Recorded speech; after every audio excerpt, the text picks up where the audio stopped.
So, is Deckard a replicant? Okay, this is a great question. I appreciate it, Jen. Uh, I've given this a lot of thought. So, actually, Harrison Ford, who of course played Rick Deckard in the movie Blade Runner, he believes that, and he said this in interviews, countless interviews, that Deckard is not a replicant. Okay, and as an actor, think about it. Is it more fun? I mean, personally, I love Rutger Hauer's performance. Performing as a robot with human qualities. But, um, you know, Harrison Ford trying to bring a humanity to his character. So, he believes that he was a human who falls in love with a machine, and that dynamic is super interesting. However, the director Ridley Scott has said on various occasions that he believes that Rick Deckard was a replicant, and there's a couple reasons why. So, even in the 1982 original release, okay, there's narration in that release. And at one point during the narration, which Harrison Ford hated, he hated the narration. But when they screened the movie, I guess, people said that they couldn't understand what was going on. So the narration was added later. And, excuse me, Harrison Ford said that, he during that narration, he says, my ex-wife called me sushi, cold fish. And that's a hint, that like he was emotionally unavailable. That doesn't necessarily mean he was a replicant. Okay. Ridley Scott, when there's this scene where Sean Young's character, Rachel, and Harrison Ford's character, Rick Deckard, are sitting at a piano in Deckard's apartment. And you can tell with the focus of the camera and the depth of field, Harrison Ford is very soft in the background, but his eyes seem to be glowing. And throughout the entire movie, there's this whole thing about eyes, and we can go on that whole tangent at a different time.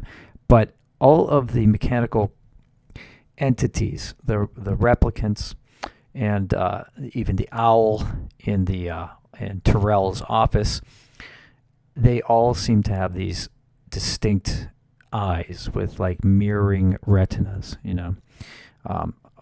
unfortunately, like all of my friends who are older now who are getting corneal implants or they're getting cataract surgery, they put the cornea on there, and to me they look like replicants.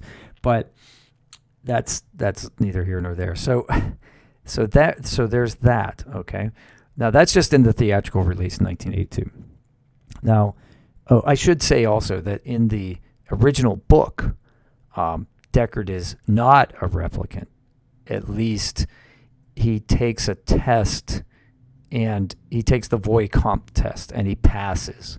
So there's that. So having said that, in the director's cut, which came out in 1992, 10 years later, Ridley Scott, had a chance to go over and do what he wanted to do with it, and he gets rid of the narration, but he adds a scene.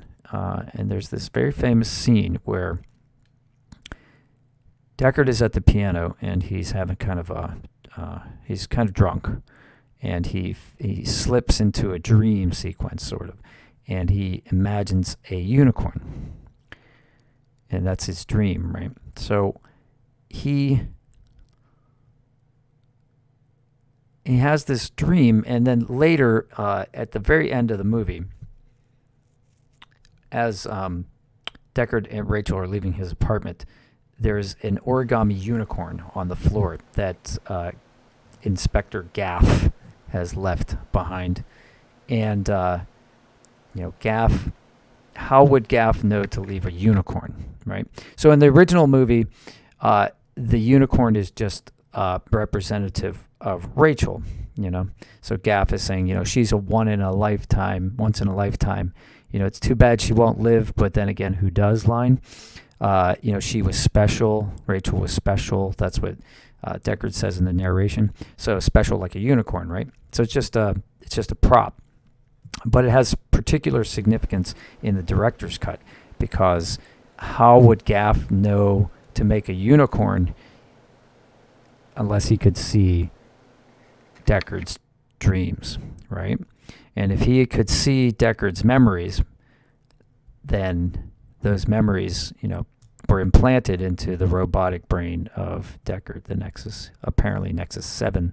He would be a Nexus 7 hunting Nexus 6s, because that's how Deckard explains to Rachel how he knows about her memories, about the spider and playing doctor and that sort of thing.